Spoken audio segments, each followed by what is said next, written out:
In the 1990s, a strange disease spread across the world. Millions of children stood in their living rooms screaming at the top of their lungs, flexing so hard that they nearly passed out. All because they wanted blonde hair, a Super Saiyan blonde hair. They didn't need a medicine, they just needed the next episode of Dragon Ball Z. Today, we are all talking about the man responsible for the worldwide screaming epidemic. His name is Akira Toriyama. A guy who simply wanted to draw funny cartoons and accidentally created a multi-billion dollar religion built on alien monkeys, magic glowing balls, and the worst parenting in the television history.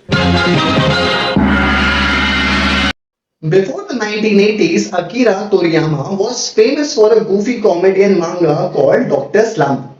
But there was one thing he loved even more: martial arts movies, especially Jackie Chan. So he decided to create a story inspired by the ancient Chinese legend Journey to the West. Here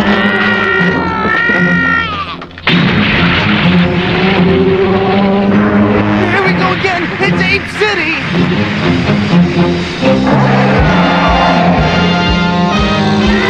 Meet Goku now.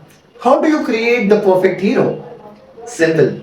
Make him an alien warrior sent to the earth to wipe out humanity and sell the planet. Problem solved. Except as a baby, he falls off a cliff, hits his head, and gets a massive concussion that he completely forgets that he's supposed to commit a planetary genocide. That's right. The greatest protector in the universe only became a hero because of brain damage.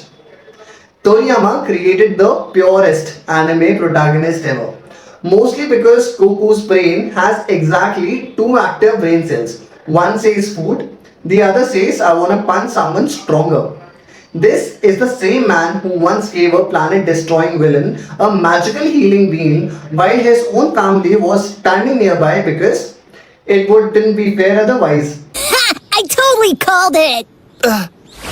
You're going to train again, aren't you? Uh-huh. I'm gonna practice with Whis some more at Beerus's place. Cool! Dragon Ball Z wasn't just an anime, it was basically an international peace treaty. How? There is a famous internet joke that whenever a new Dragon Ball episode aired, cartel violence across parts of Latin America dropped to zero. Think about that. The United Nations can't stop wars, politicians can't stop crime, but one Japanese guy charging a spirit bomb for 14 episodes apparently could for 20 minutes every week. Akira Toriyama united the planet simply by drawing two ridiculously muscular aliens beating each other unconscious. That's cultural influence. You probably think Dragon Ball Z's biggest villains were Frieza or Cell. Wrong. The real villains were Toriyama's editors, Kazuhiko Torishima and Yu Kondo. These men terrorized him. Here's what happened during the Android saga. Toriyama proudly introduced Android 19 and Android 20. A fat clown and an old scientist, his former editor looked at them and basically said, "What is this? An old man and a circus mascot? Really? Absolutely not." So Toriyama started over. He created Android 17 and Android 18 now. They looked cool, stylish, dangerous. The editor looked again and said, "Now they are just teenagers. Try again."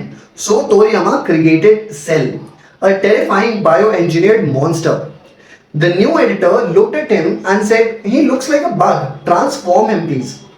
Toriyama drew semi-perfect Cell and the editor answered, "Now he looks stupid. Transform him again."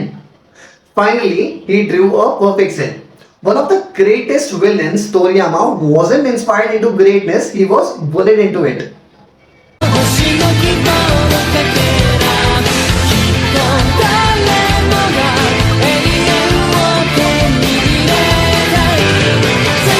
Finally, my best part. Let's talk about Vegeta, the prince of all Saiyans.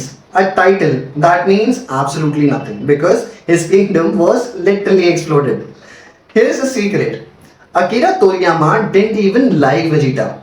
He was only supposed to appear once, lose, die, and disappear forever. But fans loved him. So Toriyama had to keep him alive. And he got the prettiest revenge imaginable. Every single new villain beat Vegeta half to death first. Frieza, Cell, Majin Buu, everyone got a turn.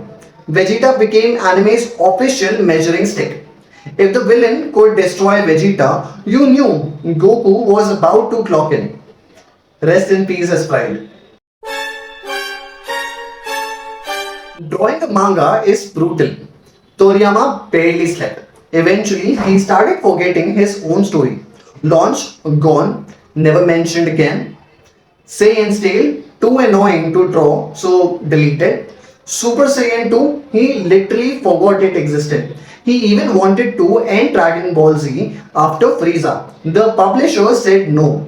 Then after Cell, again no.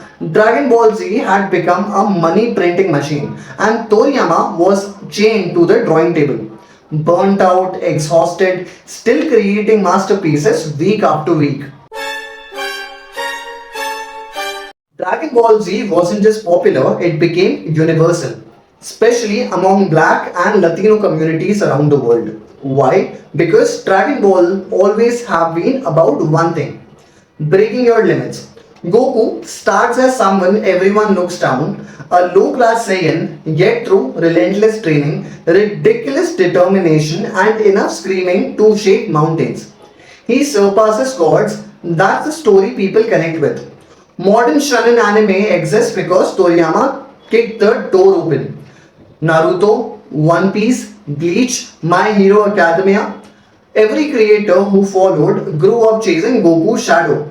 Every training montage, every impossible transformation, every hero eating enough food for 20 people.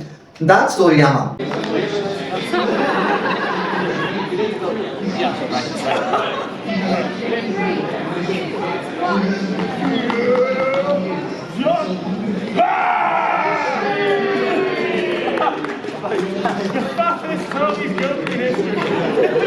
In March 2024, Akira Toriyama passed away. The world's lost more than a manga artist. It lost one of the greatest storyteller of modern pop culture. He taught millions of kids to stand back up, to keep pushing, to break every limit placed in front of them. Toriyama may be gone, but Dragon Ball has always believed death is rarely the end. As long as there is one kid standing in front of a bathroom mirror trying to fire a Kamehameha, his legacy will never disappear. Hit that like button, share this video with your enemies to assert dominance, and subscribe to the channel if you are a true fan of the man who gave us the greatest brain damaged hero in the industry. Bye.